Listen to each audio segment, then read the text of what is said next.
Between the weather this weekend and the holiday coming up next weekend, is going to be an extra busy time at the beach. We've had several reminders recently of how dangerous the water can be.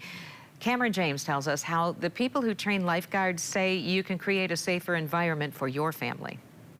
Well, it's a busy few weeks ahead for West Michigan beachgoers, and as we've seen already this season, waters can be deadly, whether it's here at Lake Michigan, at the pool, or otherwise. And speaking with directors at the American Red Cross of Southwest Michigan, as well as the director of the Great Lakes Surf and Rescue Project, they gave us a number of tips on how you can stay safe with your family and friends at the water this year.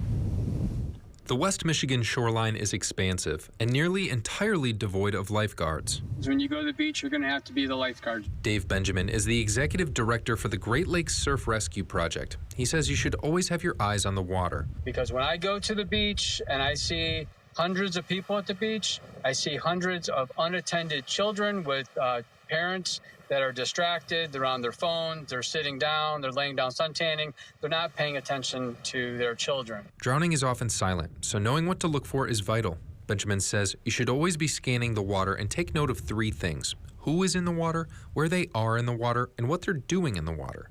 Benjamin says your chance of drowning at a lifeguarded beach is 1 in 18 million, but lifeguards in West Michigan can only be found in New Buffalo, at Silver Beach in St. Joseph, and Bethany Beach, which is a private community. About 95% of lifeguards' duties is preventative actions to keep people safe and prevent them from even having a drowning incident. That's a huge, huge plus, and when you take that away, you're just leaving people to their own devices, people that do not have any water safety common sense, people that don't have a physical fitness for swimming.